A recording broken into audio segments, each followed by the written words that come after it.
Going to start জি জি দর্শকবৃন্দ, আপনারা এই মুহূর্তে দেশে এবং দেশের বাইরে যে যেখানে আছেন সকলকে 24 ডিজিটাল নিউজের সাম্প্রতিক ভাবনা প্রোগ্রামে আছি। আমি নজরুল ইসলাম সাথী। দর্শকবৃন্দ, আমরা যুদ্ধ চাই না, শান্তি চাই, কিন্তু যুদ্ধের বর্তমান পরিস্থিতি আমরা যে দেখছি, আমরা যেটা দেখতে পাচ্ছি সেক্ষেত্রে এখন যুদ্ধের মানে ট্রাম্প প্রশাসন যুদ্ধের কৌশল চেঞ্জ করছেন। এতে এখন মধ্যপ্রাচ্যকেও সে নিয়ে নিচ্ছেন ইসরায়েল নেটওয়ার্কে, এবং ভারত রণতরী পাঠাইছে।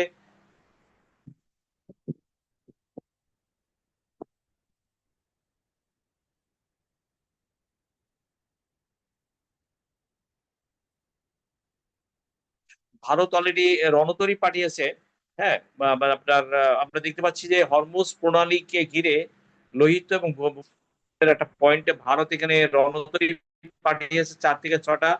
এবং এদিকে আপনারা দেখুন, আরব মানে ইরানের কূটনীতি বহিষ্কার করছে কালকে।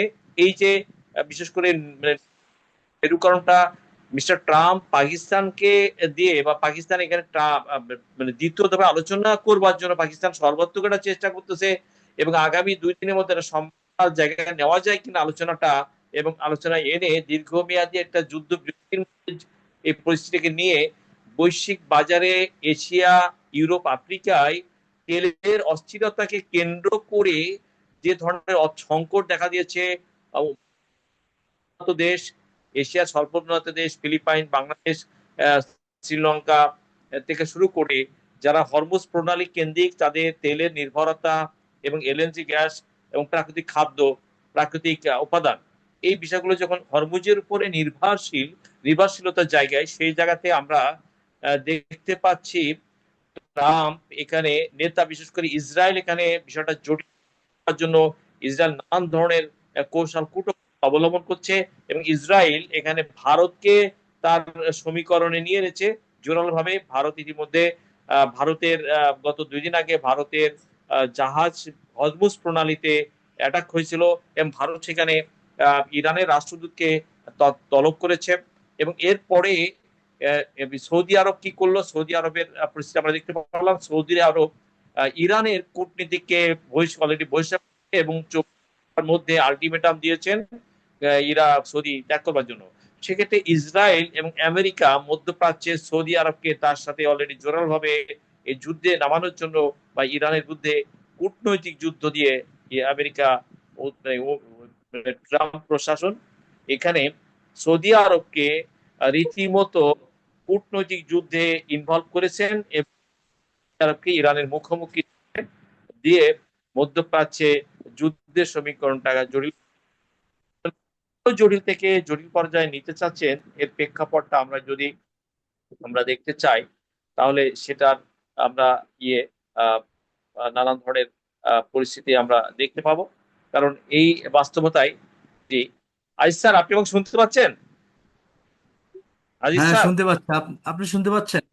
আমাকে আচ্ছা দেখতে জি, পাচ্ছেন? আমি আপনার ভয়েস পাচ্ছি। আচ্ছা, আমি ভয়েস দিয়ে করি, দেখি ভয়েস দিয়ে করে আপনাকে ভিডিওতে নেওয়া ট্রাই করতেছি। আমি শুরু করি। আচ্ছা, আমি এই যে বিষয়টা হলো, আমি তো আমরা ভিডিওতে আছি। আচ্ছা ভিডিওতে আছেন, তাহলে আমি স্যার আপনাকে শুভেচ্ছা জানাচ্ছি। ইসলামাবাদ বলছে যে আগামী 2 দিনের মধ্যে আলোচনা টেবিলে ইরানকে আনার জন্য সর্বাত্মক প্রয়াস চালাচ্ছেন। কিন্তু গত 2 দিনে আমরা কিছু জটিল পরিস্থিতি দেখছি। কালকে সৌদি আরব থেকে ইরানের সব কূটনীতিকে বহিষ্কার করেছে। নাম্বার 2 হলো, আজকে দেখলাম যে ভূমধ্য বা লোহিত সাগরে ভারত এখানে কয়েকটি যুদ্ধ জাহাজ পাঠিয়েছে, এবং ভারত ইসরায়েলের সাথে অলরেডি ইনভলভ হয়ে গেছে, কারণ ভারতের জাহাজ আক্রান্ত হয়েছে। সেক্ষেত্রে ইসরায়েল এই ক্ষেত্রে কি ট্রাম্পের সাথে ইরানের সমঝোতা না হয়, এবং জায়গাতে একটা স্বস্তির জায়গায় যুদ্ধটা না আসে, ইসরায়েল কি নতুন কোন কৌশল এখানে প্রয়োগ করছে? পাশাপাশি ট্রাম্প প্রশাসন কি সৌদি সৌদি আরবকে ইরানের মুখোমুখি দাঁড় করানোর জন্য তারাও কি তাদের মানে কূটনৈতিক কৌশলটা কি ট্রাম্প প্রশাসন চেঞ্জ করছে? এবং ট্রাম্প বলছে যে আগামী 2 দিনের মধ্যে যদি প্রণালী ওপেন না করে দেই, এবং তাহলে ইরানকে কঠিন ভাবে সে আবার কঠিন পরিস্থিতির মধ্যে দাঁড় করাবে। এই বিষয়টাকে আপনি কিভাবে দেখছেন নাজির রহমান স্যার? ধন্যবাদ সাচি ভাই। হ্যাঁ। আমরা দীর্ঘদিন ধরে দেখতেছি আর কি যে মধ্যপ্রাচ্যের যুদ্ধ অবস্থা, হরমুজ প্রণালী খুবই জি, ইম্পর্টেন্ট একটা রুট, যে রুটের উপর প্রায় ওয়ার্ল্ডের 25% একটা ডিপেন্ডেন্সি আছে। তো সেই ডিপেন্ডেন্সির মধ্যে এবং শুধু তাই না, আমরা বলি যে আমাদের সাউথ এশিয়ান দেশগুলার ব্যাপক ডিপেন্ডেন্সি। তো এখানে সৌদি আরব এবং ইরানের ক্ষেত্রে যে এটা আপনি বললেন নিউজে, আমি আসলে নিউজে কংক্রিট ভাবে দেখি নাই, হয়তো কোনো নিউজে এটা এসেছে, কিন্তু সৌদি হুম, আরব কিন্তু বরাবরই যুদ্ধের শুরু থেকে এ পর্যন্ত ইরানের বিরুদ্ধে জোরালো কোনো রিয়াকশন দেখায়নি। শুধু সৌদি জি, আরব না, কাতার, আরব আমিরাত, জর্ডান, কুয়েত, এরা কেউই কিন্তু আসলে ইরানের বিরুদ্ধে জোরালো কোনো পদক্ষেপে যায়নি। শুধুমাত্র হুম, যুদ্ধটাকে অ্যাড হয়েছে আমেরিকা, ইসরায়েল, এই দুইটা দেশ, এবং ইরানের বিরুদ্ধে তারা যুদ্ধ শুরু করেছে। ইরানও পাল্টা কিন্তু আঘাত করেছে। আমেরিকার যে হুম, স্থাপনাগুলো মিডল ইস্টে আছে সবগুলাতে আঘাত করেছে, সাথে সাথে ইসরায়েলেও। এবং এখানে ইরানের যে প্রক্সি যারা আছে, হেজবুল্লাহ আছে, তারপরে ইরাকের মিলিশিয়া বাহিনী আছে, ইয়েমেনের হুতি বাহিনী আছে, এরা কিন্তু আহ, পাল্টা আঘাত করেছে, আমরা দেখেছি। তো এই পর্যায়ে এখন যেটা ইন্ডিয়ার অ্যাড, আমরা জানি যে ইন্ডিয়ার সাথে ইসরায়েলের একটা আহ, ভালো সম্পর্ক আছে, এবং বিশেষ করে নরেন্দ্র মোদী সরকারের সময় এই সম্পর্কটা অনেক উচ্চে উঠেছে। এবং আমরা জানি যে এই ইরান যুদ্ধ শুরু হওয়ার ঠিক একদিন আগে নরেন্দ্র নরেন্দ্র মোদী ইসরায়েল ভিজিট করে কিন্তু বলেছিল যে ইসরায়েল ফাদারল্যান্ড এবং ইন্ডিয়া মাদারল্যান্ড। এবং আমরা জানি যে ইসরায়েল এবং ইন্ডিয়ার মধ্যে একটা অলিখিত তাদের একটা লক্ষ্য আছে। সে লক্ষ্যটা হলো ইসরায়েল ইরান পর্যন্ত মিডল ইস্টের পুরাটা ক্যাপচার করবে, এবং ইরান পরবর্তী অংশটা ইন্ডিয়ার যে রাম রাজ্য সেটা আফগানিস্তান পর্যন্ত আসে, এটা পুরোটাই ক্যাপচার করবে, এবং এর মাধ্যমেই দুইটা বড় শক্তি মিডল ইস্ট এবং সাউথ এশিয়ায় তারা প্রতিষ্ঠিত হবে। এটা তাদের একটা অলিখিত একটা উদ্দেশ্য বা অভিপ্রায় অভিপ্রায় কিন্তু আছে। তো সেই অভিপ্রায়ে ইসরায়েলি যে ড্রোনগুলা, এরা ইন্ডিয়াতে কিন্তু উৎপাদিত হয়, আপনারা জানেন। এবং ইসরায়েলের অনেকগুলো কারখানা ইন্ডিয়াতে আছে, বিশেষ করে ওয়েপন রিলেটেড কারখানাগুলা, এবং সেগুলা ইসরায়েলে সাপ্লাই দেয়। তো এই ক্ষেত্রে এখানে ইরান এবং ইসরায়েল দুইটা দেশের সঙ্গে ইরান কিন্তু একটা সম্পর্ক রেখে চলতেছিল এতদিন যাবত। এবং ইরান যেহেতু দেখছে ইন্ডিয়া একটা বড় বাজার, এই জন্য ওই, আর ইরানের উপরে যেহেতু স্যাংশন দেওয়া ছিল আমেরিকার, এই জন্য বাজারটার কথা চিন্তা করেই কিন্তু ইন্ডিয়াকে টলারেট করেছে আহ, ইরান। কিন্তু বর্তমান সময়ে যেটা দেখা গিয়েছে যে ইন্ডিয়ার সরাসরি সৌদির পক্ষে নেওয়ায় এখন কিন্তু ইন্ডিয়ার বিরুদ্ধে অলরেডি ইরান খেপেছে। এবং এছাড়াও ইন্ডিয়ায় কিন্তু আহ, ইরানের একটা জাহাজ, যেটা প্রায় 140 জন ক্যাডেট ছিল, তারা কিন্তু একটা ভিজিটার ট্রেনিং ক্যাম্পে গিয়েছিল, এবং সেই জাহাজে কিন্তু আমেরিকা হামলা করার পরে ওই জাহাজটা কিন্তু সমুদ্রে ডুবে যায়। এবং এখানে ওই জাহাজ থেকে নাবিকদের উদ্ধারের জন্য কিন্তু শ্রীলঙ্কা সাহায্য করেছে, বাট ইন্ডিয়া কিন্তু কোনো ইনিশিয়েটিভ নেয়নি। এই জিনিসটা কিন্তু ইরান ভালোভাবে নেয়নি, যার কারণে ইতিমধ্যে ইন্ডিয়ার দুইটা জাহাজে কিন্তু ইরানের আইআরজিসি অ্যাটাক করেছে, মাইনর অ্যাটাক, যদিও সেখানে কোনো ধরনের আহত হয়নি বা জাহাজও ক্ষতি। এই জন্য ইরানের ইন্ডিয়ার রাষ্ট্রদূতকে কিন্তু ইরানের রাষ্ট্রদূতকে কিন্তু ইরান ইন্ডিয়া তলব করেছে এবং এটাতে উদ্বেগ জানিয়েছে, এবং ইন্ডিয়ান জাহাজগুলো সেফটির বিষয়টা এনশিওর করার কথা বলেছে। কিন্তু এখানে ইন্ডিয়া না, আসলে হরমুজ প্রণালী যেহেতু একদিকে আমেরিকা ব্লকেড করেছে, আর একদিকে হুম, এখানে ইরানের স্যাংশন, এই দুইটা কিন্তু আসলে পাল্টা পাল্টি চলতেছে, যার কারণে কোনো জাহাজে কিন্তু তারা মোটামুটি সেফটি ফিল করতেছে আমাদের না মনে হয়, হরমুজ প্রণালী পার হওয়ার। তো এই ক্ষেত্রে যেমন ওয়ার্ল্ড একটা ক্রাইসিস তৈরি হয়েছে, এই ক্রাইসিস হুম, থেকে বের হওয়ার জন্য কিন্তু আমরা দেখেছি ইতোমধ্যে রাশিয়া এবং চায়না একটা জোট করেছে, এবং ওয়ার্ল্ডের বিশেষ করে যে ওয়ার্ল্ডকে আরো নিরাপদ করার জন্য, বিশেষ করে বিজি প্লেস হুম, যেগুলা খুবই জনবান্ধব বা যেগুলো জনগুরুত্বপূর্ণ জায়গাগুলোকে সেভ করার জন্য আহ, চীন এবং রাশিয়া ইতোমধ্যে চিন্তা করেছে। এছাড়াও আমরা দেখি ইউরোপের দেশগুলো মিলে কিন্তু তারাও একটা কনসোর্টিয়াম করেছে যে হরমুজ প্রণালীর মতো যেগুলো গুরুত্বপূর্ণ রুট আছে, এই রুটগুলোর নিরাপত্তা নিশ্চিত করা। তো সেই ক্ষেত্রে ওয়ার্ল্ডের একাধিক জায়গা থেকে বিষয়টা চিন্তা হচ্ছে। এবং এখানে আরেকটা বিষয় আছে, যেটা যে ইসরায়েলের আসলে যে স্বপ্ন ছিল, তার যে গ্রহণযোগ্যতা ছিল বিশেষ করে ইউরোপ আমেরিকা, এইটা কিন্তু একেবারে তলানিতে ঠেকেছে। এবং ইসরায়েল রাষ্ট্রটা আসলে যে একটু ইলিগাল একটা স্টেট, এটা কিন্তু ইউরোপ আমেরিকা বুঝতে পেরেছে। এবং আমরা দেখি চায়নার প্রেসিডেন্ট কিন্তু ইতিমধ্যে একটা মন্তব্য করেছে যে ইসরায়েল রাষ্ট্রের কারণে তৃতীয় বিশ্বযুদ্ধ বেজে যেতে পারে। ইভেন হুম, পাকিস্তানের প্রধানমন্ত্রী কিন্তু একটা কথা বলেছে যে ইসরায়েলকে ভেনিশ না করা পর্যন্ত তৃতীয় বিশ্বযুদ্ধ আটকানো যাবে না। তো এই যে আসলে অ্যালার্মিং ওয়ার্ডগুলো, ইভেন হুম, তুরস্ক অলরেডি তার সৈন্যদেরকে কিন্তু প্রস্তুত থাকতে বলেছে হুম, রিসেপ তাইপ এরদোগান, যে জি, ইসরায়েলের বিরুদ্ধে যুদ্ধ করা। দ্যাট মিনস এখানে যে ব্যাপারটা হচ্ছে যে একাধিক ফ্রন্ট থেকে কিন্তু ইসরায়েলের বিরুদ্ধে একটা আহ, মানে গ্রুপ তৈরি হচ্ছে, এবং এই গ্রুপগুলো যদি প্রপারলি মানে অ্যাকশন নিতে পারে, তাহলে ইসরায়েল যেটা ফ্রিকুয়েন্টলি সে ইরানে হামলা করতেছে, লেবাননে হামলা করতেছে, সিরিয়া হামলা করতেছে, তো এই হামলাগুলো কিন্তু আলটিমেটলি বন্ধ হবে এবং তাদেরকে অবশ্যই একটা নিয়মের মধ্যে আনতে হবে। হ্যাঁ, আমরা যেটা 1945 সাল থেকে এ পর্যন্ত যে প্র্যাকটিসটা দেখেছি, ইসরায়েলের প্রতি আমেরিকা এবং ইউরোপের অন্ধ সমর্থন কিন্তু আজকে তার এই ডেসপারেট আচরণের জন্য দায়ী। এবং তারা বিশেষ করে মিডল ইস্টের একাধিক দেশে একাধিক সময় আক্রমণ করেছে। ইভেন আমরা সবচাইতে যেটা ট্র্যাজেডি দেখেছি, গাজা ট্র্যাজেডি, এটা জেনোসাইড হয়েছে। এবং এই জেনোসাইডটাই কিন্তু যখন পুরা ওয়ার্ল্ড তার বিরুদ্ধে গিয়েছে, কিন্তু জাতিসংঘে কোনো আইন পাশ করতে পারেনি, কারণ আমেরিকা সেখানে ভেটো দিয়েছে। তো এই সিচুয়েশনে হুম, বর্তমান ট্রাম্প যেটা করেছে, আমরা দেখি এই যুদ্ধে কিন্তু ট্রাম্প না, বাইডেন আহ, তার ওবামা প্রশাসনের সময় কিন্তু ইসরায়েলি লবির চেষ্টা করেছে ইরানে হামলা করানোর জন্য, কিন্তু তারা কিন্তু হুম, হামলা করেনি। বর্তমানে ট্রাম্প প্রশাসন কিন্তু ইসরায়েলের একটা খপ্পরে পড়ে কিন্তু আসলে যুদ্ধটা স্টার্ট করেছে। কিন্তু যুদ্ধের পরেই আমেরিকার যে হার্ডওয়ার এখানে লস হয়েছে এবং তার যে ইনফ্লুয়েন্সটা কমে গিয়েছে। কারণ মিডল ইস্টের বিশেষ করে আরব আমিরাত, সৌদি আরব, কাতার, কুয়েত, জর্ডান, বাহরাইন, এরা এতদিন মনে করতো যে আমেরিকার সিকিউরিটির আন্ডারে থাকলে আমরা সেফ, এবং সেই সেফের এবং সিকিউরিটি মনে করেই তারা কিন্তু এতদিন আমেরিকার সৈন্যতে ইনভেস্ট করেছে এবং নিজেদের কোনো আসলে কোনো মিলিটারি ডেভেলপমেন্ট করে নাই এবং কোনো এক্সেস তৈরি করে নাই। কিন্তু এখন ইরানের হামলার পরে কিন্তু তারা দেখেছে আসলে আমেরিকার সিকিউরিটিটা দিয়ে তারা নিজেরা সেফ মনে করতেছে না। এখন তারা অল্টারনেট কোনো ওয়েতে চিন্তা করতে পারতেছে। এবং চায়না অলরেডি বলছে যে মিডল ইস্টের দেশগুলোকে তাদের নিজেদের বিষয়ে চিন্তা করতে হবে এবং নিজেদের সিকিউরিটি নিজেদেরকে এনশিওর করতে হবে। যদি সেটা তারা এনশিওর করতে পারে, তাহলে কিন্তু তারা প্রকৃতভাবে সেফ এবং সিকিউরিটি। আপনি দেখেছেন যে পাকিস্তানে যখন ইসলামাবাদ আলোচনার ঠিক আগের দিন পাকিস্তান কিন্তু তার ওয়ান রাজস্ব, স্কোয়াড্রন বিমান এবং সৈন্য কিন্তু সৌদি আরব মোতায়েন করেছে সৌদির সিকিউরিটির জন্য। তো এই জি, সিচুয়েশন গুলো টোটাল যদি ওভারঅল আমরা অ্যানালাইসিস করি, তাহলে এই যুদ্ধে আসলে আমেরিকা যদি কন্টিনিউ করে, তাহলে আমেরিকার জন্য লস সবচেয়ে বড়।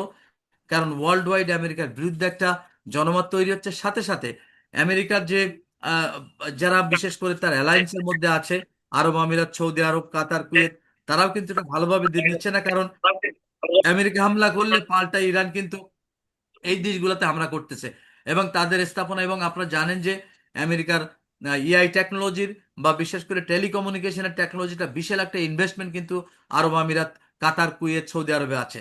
এবং সেখানে কিন্তু বিলিয়ন বিলিয়ন ডলার ইনভেস্ট করে রেখেছে আমেরিকা বা ইউরোপের দেশগুলো। তো এই জায়গাগুলোতে যদি ফ্রিকুয়েন্টলি ইরান হামলা করতে থাকে, তাহলে কিন্তু আলটিমেটলি লসটা ইউরোপে আমেরিকার হচ্ছে এবং তাদের যে ম্যান পাওয়ার আছে সেগুলাও কিন্তু এখান থেকে আলটিমেটলি চলে যেতে হচ্ছে। তো এই সিচুয়েশনটা আমেরিকান জনগণ যেমন টলারেট করবে না। আর আমেরিকার ইকোনমিক সিচুয়েশন কিন্তু এখন খুব পজিটিভ হইতে নাই। কারণ ট্রাম্প প্রশাসন আসার পরে আপনি জানেন যে এখন বর্তমানে ইউএসএ তে তেলেও কিন্তু ব্যারেল প্রতি $5 থেকে $6 বৃদ্ধি পেয়েছে। এটা কিন্তু আমেরিকান জনগণ অলরেডি এটার বিরুদ্ধে আন্দোলনে নেমেছে। এবং আমেরিকাতে আপনারা দেখেছেন যে প্রত্যেকটা স্টেট থেকে প্রায় 40 থেকে 50 লক্ষ লোক ট্রাম্পের বিরুদ্ধে আন্দোলনে নেমেছে এবং ট্রাম্পকে বিদায় হওয়ার জন্য বলতেছে। দ্যাট মিনস সামনে যে মধ্যবর্তী নির্বাচন আছে আমেরিকায়, এই নির্বাচন কিন্তু ট্রাম্পের পরাজিত হওয়ার সম্ভাবনা দেখা দিয়েছে। এবং শুধু তাই না, আমেরিকার আহ, admis- আহ, জি। ট্রাম্প আমি অ্যাডমিনিস্ট্রেশন এবং আমেরিকান সৈন্যদের মধ্যে কিন্তু এখন একটা দ্বন্দ্ব চলতেছে। আপনারা জানেন যে মার্কিন সৈন্যরা কিন্তু আসলে যুদ্ধ করতে চাচ্ছে না ইরানের বিরুদ্ধে। কারণ আলটিমেটলি মার্কিন সৈন্যরা বুঝতে পারতেছে যে আমেরিকার মধ্যে এই যে যুদ্ধ অসম হইলেও এখানে ইরানের ফ্রিকুয়েন্টলি হামলায় কিন্তু প্রচুর আমেরিকান সৈন্য নিহত হয়েছে। তো এই সিচুয়েশনে আমেরিকার প্রশাসন আসলে সৈন্যদের বিরুদ্ধে এবং জনগণের বিরুদ্ধে যে একটা যুদ্ধ চালিয়ে যাওয়া এবং শুধু ইসরায়েলের পক্ষ নিয়ে, এটা কিন্তু তারা রেশনাল মনে করতেছে না। যার কারণে আপনি দেখেছেন ট্রাম্প কিন্তু বারবার চাপ দিচ্ছে একটা আলোচনার জন্য, একটা চুক্তির জন্য। এটা কিন্তু ট্রাম্পের পক্ষ থেকে বেশি চাপ আসতেছে ইরানের পক্ষে চেয়েও। আমি আপনাকে কিছু পয়েন্ট দিচ্ছি। সাম্প্রতিক সময়ে আমেরিকাতে দেখেন অনেক সোলজার তারা মুভমেন্ট করছে, সাবেক, বর্তমান, সাবেক, তাদেরকে অ্যারেস্ট করছে। তো আমেরিকায় মানে জনগণের অধিকার, মানবাধিকার, এই ট্রাম্প প্রশাসন তো জনগণের যে নাগরিক অধিকার, মানবাধিকারের উপরে বড় ধরনের তাদেরকেও তো সেই অধিকারটা এক্সেস সেখানে দিচ্ছে না আমেরিকাতে। এবং ইসরায়েল, এক্ষেত্রে আমি দুই থেকে চারটা কথা আনোয়ার হোসেন স্যারের কাছে নিয়ে আপনার কাছে আসবো। উনিও বাংলাদেশ পুলিশের ডিআইজি ছিলেন। তা আপনি থাকুন আনোয়ার হোসেন স্যার। জি জি জি, আমি আসসালামু শুনতে আলাইকুম। পাচ্ছি? আসসালামু আলাইকুম, শুনতে জি আমি পাচ্ছেন স্যার? শুনতেছি। স্যার, এই যে যুদ্ধবাজ ট্রাম্প তো দ্বিতীয়বার ক্ষমতায় আছে, আগামীতে সে আর ইলেকশন করার সুযোগ নাই, তার বয়স হয়ে গেছে এবং আগামীতে থাকবে না। তার যে ভাইস প্রেসিডেন্ট আছে, সে ভাইস প্রেসিডেন্ট তো ইয়াং, ভাইস প্রেসিডেন্ট কিন্তু বিব্রত বোধ করছে ট্রাম্পের এই উন্মাদনা, অতিরিক্ত মানে এই পাগলামির কারণে বা বাড়াবাড়ির কারণে। সেক্ষেত্রে আমেরিকাতেও কি আপনার দৃষ্টিতে আমেরিকার জনগণের নাগরিক অধিকার, মানব অধিকার বলে কি সেখানে ওই জায়গাটা তো বড় হোঁচট খাচ্ছে? সেখানে নাগরিকরা যুদ্ধ চাচ্ছে না, সাবেক সেনারও যুদ্ধ চাচ্ছে না। এই যে মানুষের চাওয়া না পাওয়া, চাওয়াটাকে ট্রাম্প কোনো গুরুত্ব দিচ্ছে না, বরং সাবেক সেনারা সেখানে আসছেন মুভমেন্ট করতে, তার হোয়াইট হাউসের সামনে তাদেরকে গ্রেপ্তার করে নিয়ে গেছে। নাগরিকরা মুভমেন্ট করছে, তাদেরকে নির্বিচারে গ্রেপ্তার করছে। ইসরায়েলে এই যে মানে যুদ্ধের মানে বিশ্বের মতামত, আমেরিকার নাগরিকদের চাওয়া এবং শান্তিবাদী ইসরায়েলে এই শান্তিবাদী চাওয়াটাকে কেন ট্রাম্প উপেক্ষা করছেন? এবং ট্রাম্প কি এমন জালে আটকাই গেছে, তার মানে এমন জালের ফাঁদে তার পা আটকাই গেছে? এই ফাঁদের থেকে বের হওয়ার জন্য এবং ভারত অলরেডি ইসরায়েলের পক্ষে আপনার জাহাজ পাঠাইছে, আবার সৌদি আরব কূটনীতি বহিষ্কার করছে। ট্রাম্পের এই পাগলামি কি বিশেষ করে মধ্যপ্রাচ্যের পরিস্থিতি আরো জটিল করবে? এবং আমেরিকাতে নাগরিক অধিকার বলে মানবাধিকারের পরিস্থিতিটা কি আপনার দৃষ্টিতে? স্যার, আলোচনা স্যার, বলেন, 5-7 মিনিট বলেন। জি, জি। আউযু বিল্লাহি মিনাশ আপনি শাইতানির রাজিম। বিসমিল্লাহির রহমানির রহিম। আমরা তো এটা দেখেছি। আমরা হুম ওই কি বলে হুম ট্রাম্পের বিরুদ্ধে যে লক্ষ্য হুম যে মাঠে নেমেছে, তার বিরুদ্ধে স্লোগান দিয়েছে, হুম এটা তো হুম আমরা প্রকাশ দেখেছি টিভিতে। হুম তো এটা তো সে যে একটা পাগল, সে যে একটা উৎপাত, এরা বিকৃত মস্তিষ্কের লোক, এরা তো এমনিতে জনগণ তাকে ডিক্লারি দিয়েছে। এটা তার বিরুদ্ধে নেমেছে মানে কি? এবং কোন লোক, আমেরিকার কোন লোক, সাধারণ লোক থেকে কোন জ্ঞানী লোক, পুরাতন প্রেসিডেন্ট বা ভূতপূর্ব প্রেসিডেন্ট যারা ছিলেন আমেরিকার, তারা প্রত্যেকেই তার সমালোচনা করেছে। তো সুতরাং এটা তার একটা পতনের লক্ষণ। সে দুনিয়াটাকে ভেজাল বাজাইয়া সে তো আর থাকতে পারবে না, শয়তানদের পতন তো হবেই। এবং এদের আপাতত মনে হয় যারা জয়ী করতেছে, কিন্তু এই হুম। আপাতত এই অবস্থায় কিছু হবে না। এই আল্লাহ রহমত হবে, ইরানে সব কিছু জয় হবে, এতে কোনো সন্দেহ নাই, ইনশাল্লাহ। এতে পাশাপাশি এবং তুরস্ক তুরস্ক আর পাকিস্তান, এখানে পাকিস্তান সর্বোচ্চ চেষ্টা করতেছে। তুরস্ক আর পাকিস্তান বলতেছে যে এই নেতানিয়াহু ইসরায়েলকে যদি না থামাতে পারি, এই যুদ্ধবাজকে এই জি যুদ্ধ জি জি। না হটানো যায়, তাহলে তৃতীয় বিশ্ব পরিস্থিতি নিয়ে যেতে যাওয়ার একটা সম্ভাবনা আছে। বলুন, আর 1-2 মিনিট বলুন আনোয়ার স্যার। আনোয়ার স্যার, দর্শক বিন্দু আপনারা আমাদের সঙ্গে আছেন এই যে ইরান যুদ্ধ পরিস্থিতি। আচ্ছা, পাশাপাশি ইসরায়েল স্যার, এখানে ইসরায়েলের বেপরোয়াভাবে দক্ষিণ লেবানন দখল করার জন্য তারা বেপরোয়াভাবে সেখানে বোমারু বিমান দিয়ে ডিস্ট্রয় করতেছে। এবং লেবাননের মানে সামরিক অবস্থা কি খুবই দুর্বল? সে কি এখানে হিজবুল্লাহ ছাড়া লেবাননের গভর্নমেন্টকে কেন তার এই দক্ষিণাঞ্চল অলরেডি ডিস্ট্রয় করে এলোমেলো করে দিচ্ছে, নাগরিক হত্যা করতেছে? ইসরায়েলের এই সামরিক এই কৌশলটাকে আপনি কিভাবে দেখছেন? ধন্যবাদ সাচ্চি ভাই। এখানে যে বিষয়টা একটু বলা দরকার সেটা হলো যে লেবানন কিন্তু আহ, লেবাননে আমেরিকানও সৈন্য আছে এবং এখানে কিন্তু ফরাসি একটা উপস্থিতিও আছে। তো লেবানন সামরিকভাবে আসলে খুব একটা শক্তিশালী না, কিন্তু লেবাননের এখানে যে না। আহ, এখানে যে একটা আহ, ইরানি প্রক্সি বাহিনী আছে যেটাকে হেজবুল্লাহ বলে, এই বাহিনীটা কিন্তু অনেক শক্তিশালী। কারণ এই বাহিনী এদের নিজস্ব কিন্তু একটা বলয় আছে। বলা যায় যে লেবানির যে সেনাবাহিনী আছে, লেবানির সেনাবাহিনীর চেয়েও কিন্তু হিজবুল্লাহ শক্তিশালী। তো এই জন্য লেবাননে ফ্রিকুয়েন্টলি আক্রমণ করতে পারে। এবং এখানে লেবাননের সঙ্গে ইসরায়েলের একটা চুক্তি আছে যে তারা আসলে অনাক্রমণ চুক্তি, যেটা গভর্নমেন্ট টু গভর্নমেন্ট, কিন্তু আসলে হুম। আহ, হিজবুল্লাহ হলো একটা স্বতন্ত্র শাখা লেবাননের। সেই স্বতন্ত্র শাখা কিন্তু আবার ইরানের প্রক্সি হিসেবে কাজ করে। তারা কিন্তু ফ্রিকুয়েন্টলি ইসরায়েলের সঙ্গে যুদ্ধ করে, এবং এই হিজবুল্লাহকে কিন্তু আসলে তারা লেবাননের যে অ্যাডমিনিস্ট্রেশন আছে তাদের আন্ডারে না, এরা আলাদা নিজস্ব একটা অ্যাডমিনিস্ট্রেশন আছে। এবং এই বিশেষ করে হিজবুল্লাহকে ডিস্ট্রয় করার জন্য কিন্তু মাঝে মাঝে লেবাননে হামলা করে ইসরায়েল। কিন্তু ইসরায়েলের সঙ্গে পেরে ওঠার মতো শক্তি কিন্তু লেবাননের নাই। আপনি জানেন তো, মিডল ইস্টে ইসরায়েল তো আসলে খুব বেসিক্যালি কোনো দেশ না, করে এটা হলো। এইভাবে এইভাবে স্যার বেপরোয়া অ্যাটাক করতেছে। মাঝে আবার দেখেন আপনি ট্রাম্প প্রশাসন লেবাননের পররাষ্ট্র লেবাননের আমেরিকার রাষ্ট্রদূত আর ইসরায়েলের রাষ্ট্রদূতকে একটা মিটিং করাইছে। সেই মিটিং ইসরায়েল এখানে ইয়ে থামানোর জন্য। তো এখানে আহ, লেবানন কেন তার সামরিক বাহিনীকে সে শক্তিশালী করে না? সে মায়ের খেয়ে যাচ্ছে, তার জনগণ মার খাচ্ছে, দক্ষিণ চেষ্টা করছে। হিজবুল্লাহ যতটা শক্তি দিয়ে কাউন্টার তারা দিয়ে যাচ্ছে, কিন্তু একটা মিলিশিয়া বাহিনী একটা একটা মিলিশিয়া বাহিনী কাউন্টার অ্যাটাক করে হিজবুল্লাহ তো আমরা দেখেছি তাদের সামরিক প্রধান সহ অনেককে হত্যা করে। সেক্ষেত্রে লেবানন যদি এই পরিস্থিতির মধ্যে থাকে, তাহলে লেবানন দক্ষিণাঞ্চলের একটা অংশ তো ইসরায়েল দখল করার একটা দখল করে নিবে যেভাবে এই বর্তমান ইরানের দিকে পরিস্থিতি জটিল অবস্থায় রেখে দিকে দক্ষিণে লেবানন দক্ষিণাঞ্চল যেভাবে সে দখল করে নিবে। সেক্ষেত্রে হিজবুল্লাহ ছাড়া তো লেবাননকে এদেরকে ইসরায়েলকে কাউন্টার দেওয়ার মতো আর কোনো ইয়ে নাই, আর কোনো উপায় তো নাই এখানে। বলুন। হ্যাঁ, শশী ভাই, আমি আপনি যেটা বলেছেন, যদি ছোট্ট একটা উদাহরণ দেই। আজকে আমাদের বাংলাদেশের সেনাপ্রধান কিন্তু একটা কথা বলেছে, আপনি খেয়াল করেছেন কিনা, যে আমাদের ইস্টার্ন রিফাইনারি, যেটা পাকিস্তান পিরিয়ডে তৈরি করা, আমরা এখনো পর্যন্ত স্বাধীনতার 55 বছর পরেও কেন একটা রিফাইনারি তৈরি করতে পারিনি। উনি আরো একটা ইম্পর্টেন্ট কথা বলেছেন, যে স্বাধীন পররাষ্ট্রনীতি যদি আমরা চাই, তাহলে আমাদের একটা শক্তিশালী প্রতিরক্ষা ব্যবস্থা থাকতে হবে, এবং হুম, বিশেষ করে এয়ারফোর্স এবং আহ, হুম, সেনাবাহিনীর আহ, আধুনিকায়ন করতে হবে। তো এই শব্দটার মধ্যে অনেক কিছু লুকায়িত। আমরা এটা পারিনি, হুম। কিন্তু আমাদের পাশে ইন্ডিয়ার কারণে। ইন্ডিয়া কিন্তু কখনো চায় না শক্তিশালী বাংলাদেশ হোক। ঠিক একইভাবে না।